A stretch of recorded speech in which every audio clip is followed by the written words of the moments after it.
Hello and welcome to Lilith Astrology. My name is Adama, the creator and professional astrologer behind lilithastrology.com, and thank you for coming to my channel. So before we get into the video, please hit the subscribe button and click the bell because I do go live a lot, and there you can get notifications on when I do go live. And I also encourage you to check out down below all of the links because there you can find out more information about Lilith Astrology. Lilith Astrology is all about reclaiming your power, spiritual alchemy, transmuting dark energy into light, and being the master creator of your own reality using the divine feminine energy in your chart. And Lilith Astrology is also about astrological wisdom. So I definitely also encourage you to sign up for my email list at lilithastrology.com. That's all in the links below. And there you will receive my free guide to Black Moon Lilith through the 12 signs and houses and how to transmute that energy in your chart. I also would love you to sign up for my new podcast, Black Moon Lilith Rising, and that is also in the links below. There are going to be fantastic conversations all about Lilith, esoteric topics, astrology, and more. And if you are really into the content here, check out Black Moon Lilith Collective because the doors are only open until August 22nd, 2021 if you're watching this later. And this is my online private streaming community chock full of astrology forecasts, horoscopes, meditations, spiritual programs, coaching, and more. So this is like your well-rounded knowledge and package for the year. So definitely check that out down below. And I also have exclusive podcast episodes for members only. So let's get into the topic today, which is all about Aquarius Rising. So what is a rising sign or ascendant, which we call it in astrology? So this is your mask that you wear to the world. This is your personality. This is the impression that people get when they first meet you. It's when you first walk into the room. And that is why a lot of people may say to you, oh, you don't come off like this sign, or oh, I didn't think you were this sign, or you may not even feel like that sign yourself because people are really seeing your ascendant when they first meet you. And this isn't close family, this isn't close friends, this is more acquaintances and people that you just meet, and it's your first impression of the world. So the rising sign is the sign that was on the eastern horizon the moment that you were born. And so this is like this is the energy that you came into the world with. This is the lens that you see the world through as well. So with Aquarius rising, of course, you have Aquarius on your ascendant and in your first house of self. So this is the area of your chart that rules the identity, the self, and it's all about you and your personality. So you come off like an Aquarius, which I'm sure you got when you first clicked on this video. You come off like an Aquarius. And what is Aquarius all about? Aquarius is ruled by Saturn in ancient astrology, and it's ruled by Uranus in modern astrology. And Aquarius is all about innovation. Aquarius is about the collective, humanitarianism, innovation in terms of science and technology, and it's also about thinking differently. It's unique. And Aquarius are very forward thinking. So a lot of the time, especially as Aquarius rising, you may feel as if you're misunderstood, as if your uniqueness is sometimes underrated, or you may suppress it because maybe others around you, unless they're Aquarius too, don't really understand it. But that is really a big way to empower yourself in this lifetime, Aquarius, is to own your individuality, own your uniqueness. You know, you're known as the leader of the zodiac, and I say that with love because you are, and you should totally embrace that. And without Aquarian energy, we wouldn't have innovation. We wouldn't have people like Oprah, for instance. She's an Aquarius sun. These are people who are 10 steps ahead of the collective and can understand what's coming down the pike. Perhaps when you were growing up, you bought into trends way before they were trending, and then everyone else started wearing them, and you were just like, I don't really want to wear this anymore because everybody's wearing this trend. So this is really about sticking out from the crowd. And Aquarius, this is what you're all about. And sometimes Aquarius rising can come off as aloof. So Aquarius rising is also a fixed air sign. So in astrology, we have something called modalities. And fixed means that this is a very sturdy, set, and solid energy. The other fixed signs of the zodiac are Taurus, Scorpio, and then your opposite sign, Leo. So this is why we say that Aquarius is fixed air. Aquarius I would equate to the energy of a fog. This is a dense air. This isn't like Gemini where it's like the buzzy air, and it's not like Libra where it's like the air, the cardinal air where it's like Libra kind of goes off, and or they may even teeter-totter between certain things. But Aquarius is very fixed, especially in their opinion. So a lot of Aquarius rising, I've heard them say, you know, this person, they think I don't like them, or they don't think I'm friendly. And you know what's funny is Aquarius actually rules over friendship and connections.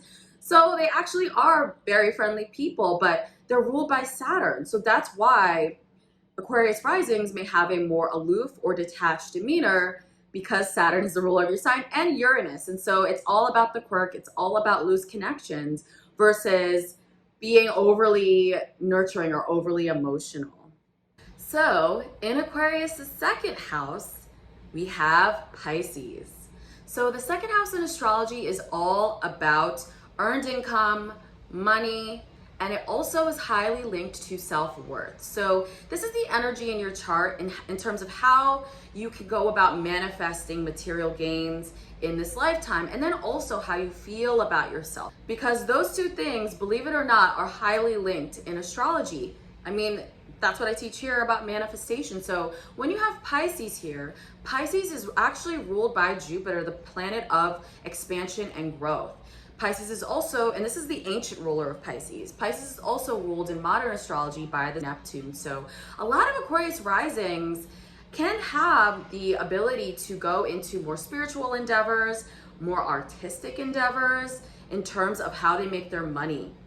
Even though they are ruled by Saturn and you can come off aloof, you guys are very emotional about your income and about your worth. So a lot of Aquarius risings can find themselves going into artistic fields or going into helping professions.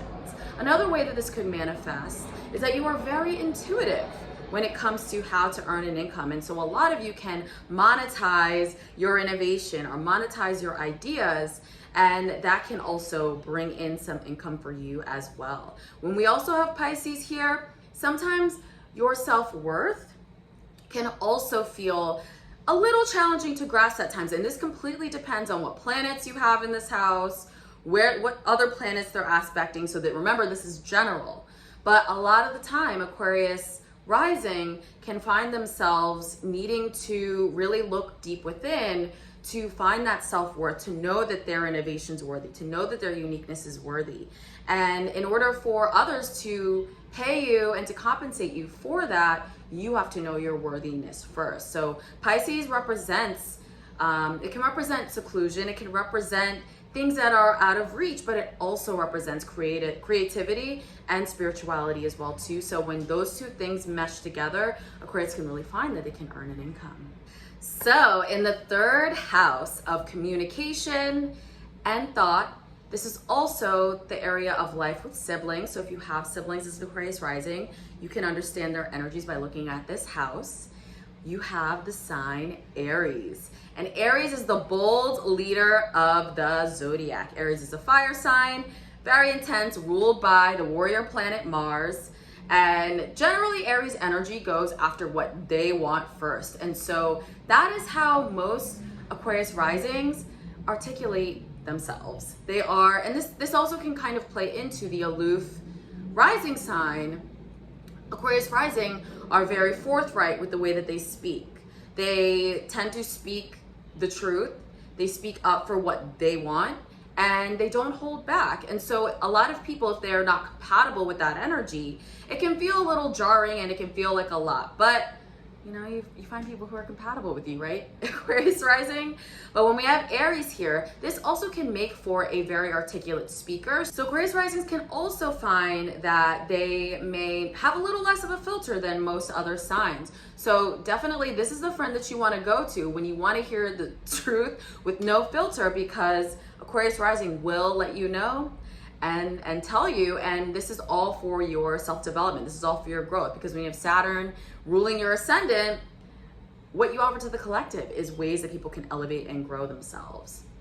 So in the 4th house, this represents home, family, and this is also your emotional nature. This is your emotional core. This can be a very intuitive house. So when you have Taurus here, Aquarius, this is a place where you need stability.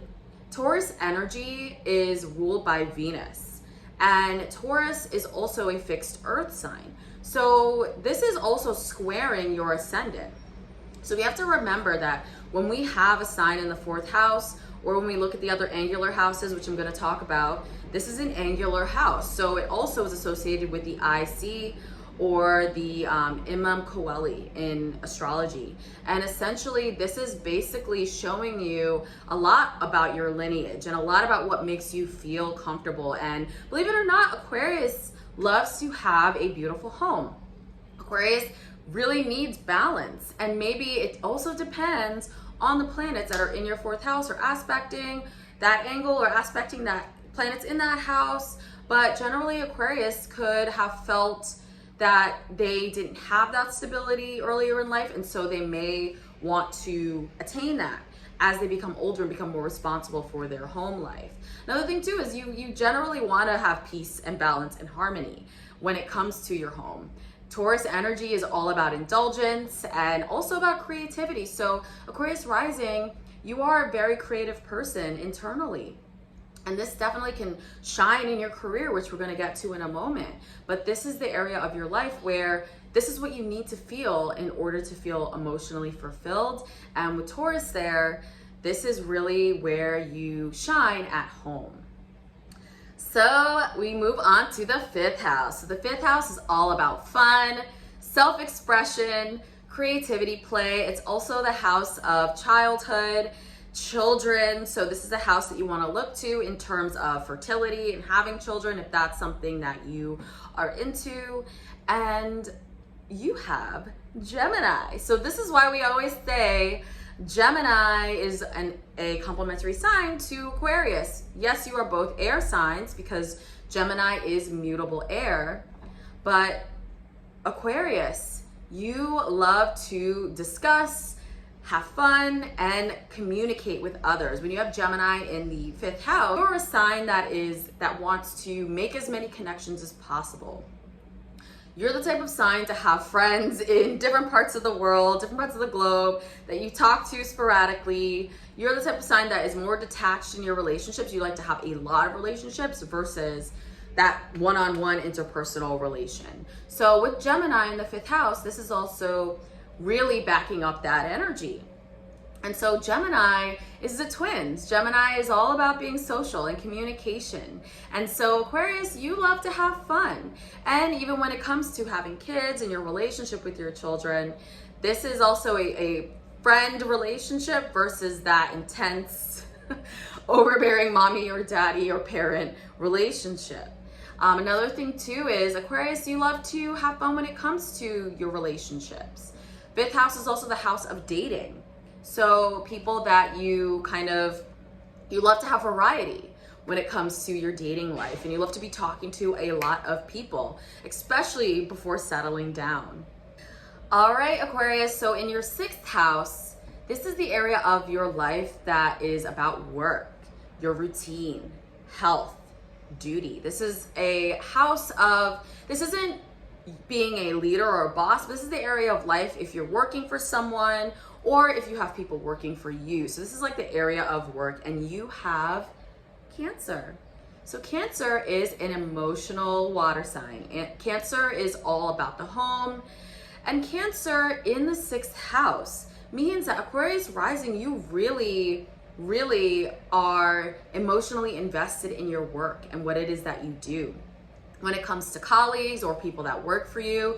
Even though you may have your aloof demeanor, generally when it comes down to it, you can sometimes be the mom of your workplace or feel like you take on that maternal archetype energy when you are leading a team, or when you are a worker. That is the approach that you may take to getting your work done.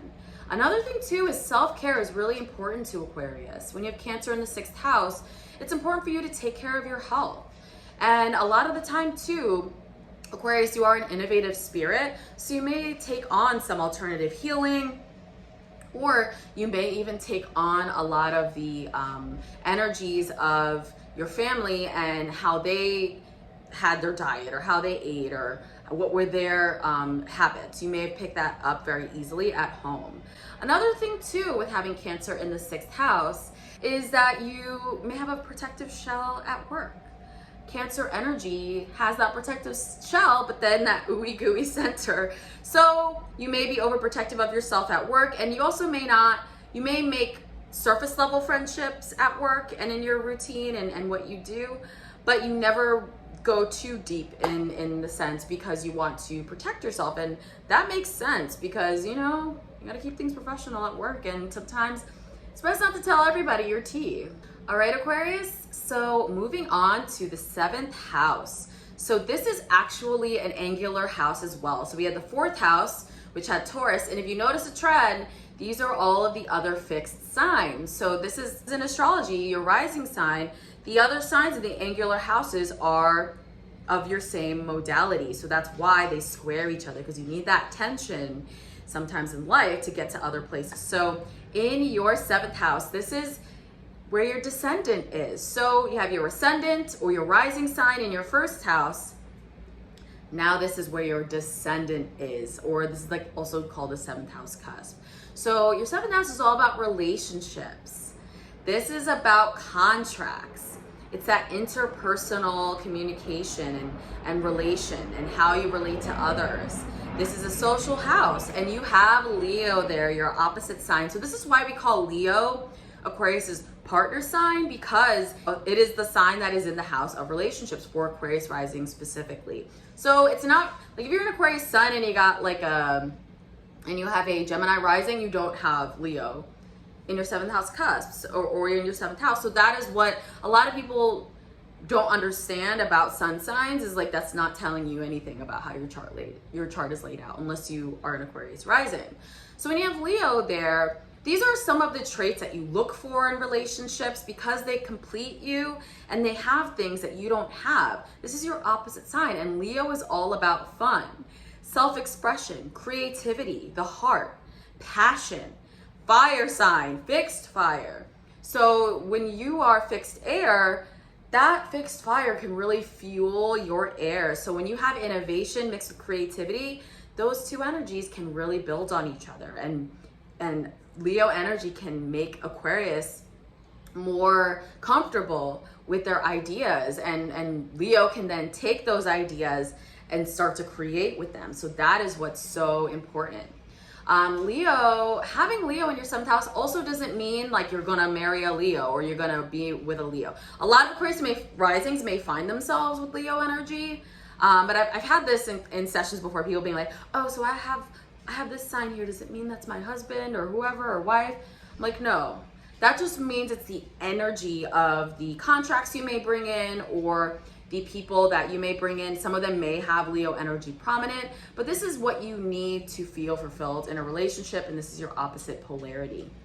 Another thing too is that Aquarius also may find themselves in a lot of creative contracts. As an innovative sign, always with amazing ideas, if you are forming contracts with other people, they can be more in the creative space. All right, Aquarius, so moving on to your 8th house. So the 8th house is all about intimacy, shared resources. Death is also here, but don't get triggered. It just is.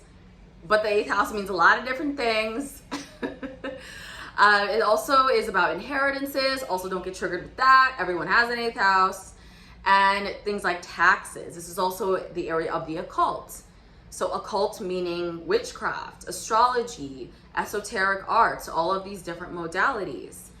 And this is really where you can find your personal power. So this is the area of chart representing personal power and power in general. This is also shared resources in the sense of other people's money.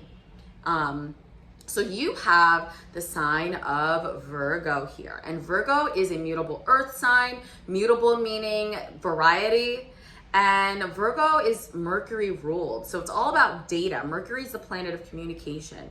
Data, accuracy. This is also about discernment, analytical nature. Virgo is practical, down to earth. So when you have any sign in the 8th house, this is a place of personal power, but you may not have embraced it earlier in life. It may take you some time. It may take challenging things happening for you to stand in that power. And so using discernment when it comes to your shared resources or contracts or the things that you are agreeing to in terms of finances and money are so important for Aquarius. And if you have planets in this area of your chart, you also can be a very intuitive person. So Aquarius rising, when you have Virgo in your 8th house, you can also really you can take very heady, esoteric, and out there topics. You can take topics of the unseen, what other people don't see, and bring them down into reality and make them digestible for other people. So that's really the practical nature of Virgo in this house, is you can really take things out of the ether and make them digestible and practical and usable for other people. It's also important for you in marriage too. You are very picky and discerning. This is why Aquarius may settle down and be very specific with the type of person that they get married to or settle down with. They may use a lot of discernment, which rightfully you should, right? Another thing too is some of you may really take accuracy and data as your personal power. So running a business can be very easy for Aquarius rising. You're Saturn ruled, first of all. But when you have Virgo in the 8th house, you can use a lot of discernment when it comes to signing things like mortgages or loans. So that is a very big superpower to have. All right, Aquarius, we are on to your 9th house. And this is all about expansion, higher learning, long distance travel, international matters. This is the area of life where it's like you go to college and you go out and explore the world. This is why Sagittarius and Jupiter rule this house. But in this case, we're talking about you. And in the 9th house, you have Libra. Libra is a cardinal air sign. And Libra, the symbol of the scales. Libra is all about balance and creativity in the sense of beauty, aesthetics, appearance. And so, and also justice. Libra is also about justice and equality, which people sometimes forget. People get so lost on like Libra being about beauty and stuff. Libra is also about what's fair. And so a lot of Aquarius rising, this is where you get your humanitarian energy from. Surprisingly, obviously from you get that. But with Libra in the 9th house, Aquarius are so interested in bringing balance and peace and harmony to the world and bringing justice to the world. Aquarius rising love to travel. They love to learn about new cultures. They love to learn about new energies and new people and new things. They're very open-minded, and they also have tons of friends. Libra's also about relationships and friendships. They always have tons of friends in different places around the world. Aquarius energy is all about making those connections and having them be throughout the world so that they can A, live out their sign and their energy and what they're about, but B, get by with a little help from my friends. Like the song says, you guys always, if you're visiting somewhere, you can call someone up and be like, hey, I'd love to stay the night, da da da da. And they're usually there in that same location. Aquarius rising also can find themselves interested in academic endeavors, and some of them, may have enjoyed college, or they may be continuously going back and getting certifications or getting education and learning more. And Aquarius love to travel, and they love to form those connections all over the world so that they can learn about others and in turn learn about themselves through those relationships with others. All right, so in your 10th house, so now we're back to an angular house. Here, this is the 10th house of career and professional life. So this is on an angle. This is where your midheaven is. And your midheaven is also representative of your path and where you see your life going. Your midheaven could be in a different sign. It depends on your chart, but generally Scorpio energy is here, and this is in your 10th house. So this is your path. This is how you appear to the public in the sense of your career. This is when you reach the pinnacle of your career in your life. This is that energy. And of course, like I said, with the other angular houses, this energy squares your ascendant because it's so different, and you need that tension in order for you to go after your goals, to go after your dream and your overall vision for your life. And you have Scorpio here. So Aquarius risings are very intense about their career and what they are bringing to the collective. You all generally want to bring change and transformation in what you do for a living. Scorpio is a fixed water sign. So now we have fixed water. You're fixed air, Scorpio's fixed water. So also you are very determined when it comes to your career. And most Aquarius risings they tend to have staying power when it comes to their future vision and their goals. So Aquarius is all about transformation, change. It also rules death. And I don't mean death in the sense of dying, but I mean death in the sense of ego deaths, or going through transformation after transformation. So a lot of Aquarius rising, you may find yourself in one career one moment and then be like, this is not serving me, I need to change. And you may change it the next. This is totally normal and okay. But when you have Scorpio in your 10th house, your path is all about transforming the collective consciousness. And we move on to the 11th house. And you know what? This is actually the house that you rule, and Saturn or Uranus. The 11th house is all about friends, connections, groups, and you have the sign of Sagittarius here. So what's Sagittarius about? Optimism, growth, expansion, learning through experience. This is how you learn, Aquarius. This is a big place of growth for you. Aquarius risings love their friends. They love forming connections. They are very great at networking, and this is an area of life in which they shine. This is also the area of life that rules over your future vision and your hopes and dreams and wishes. And as a sign, this is actually what you rule over too. But when you have Sagittarius in this area of your chart, this energy is even more expanded. So Aquarius, you are very future vision oriented. You are seeing things 2 steps ahead of the collective. And another thing too people may forget is Sagittarius is actually a very spiritual sign that rules over philosophy and beliefs. So some of you may get into those fields or really try to have an understanding of those things through your relationships with others. You're also a great connector.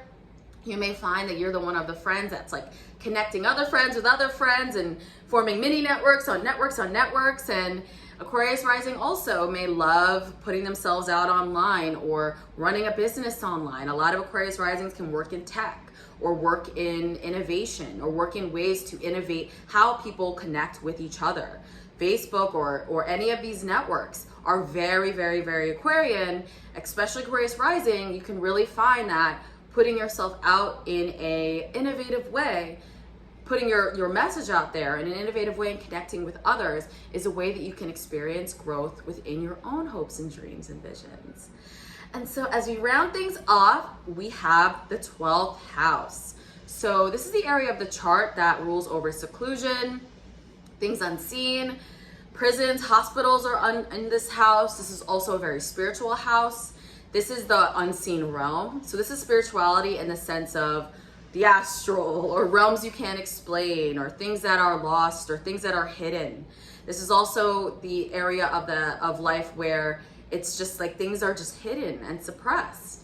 And it can be at the place of undoing as well. We all have this in our chart. So you have Capricorn here. So the sign that you have in the 12th house can be very karmic because it's an energy that you may have a challenge accessing. We all have every sign in your chart, which I've proven here by going over your whole entire chart makeup. Capricorn here means, what is Capricorn about? Capricorn is also co-ruled by Saturn. And so Capricorn is about restriction. Capricorn is about the old structure. You're about the new structure. Capricorn is about the old structure. Capricorn's tradition. Capricorn energy is the patriarchy can live under here as well too, but it's what we've always done. Capricorn is a cardinal earth sign. Capricorn is also very reality driven. It's the present. It's what you see right now. It's the structure. So when you have the 12th house, when you have Capricorn here in the 12th house, this energy is hard for you to grasp. You're an innovative sign. This is why you're an innovative sign, because you don't subscribe to what everyone does, or what the status quo is, or what society does, or the current structures. You want to remove all of that. But when you do tap into this energy of your chart, it can also be a place of personal power, especially if you have moon here or sun here. You may feel like when you do take a look at the structure, or you do take a look at what we have done in the past, it can be a place of empowerment to act as a map for what you can transform and change later. So this also is a place of, you may feel constricted when you are in a very traditional environment. This can leave you feeling deflated or constricted, or you may not understand how to operate in those areas of life. So this is also a place of personal power if you allow it to be. All right, Aquarius Rising, that is your layout. Definitely don't forget to hit subscribe, click the bell if you love this video, and check out all the amazing and fun links below. And I will see you on the next video.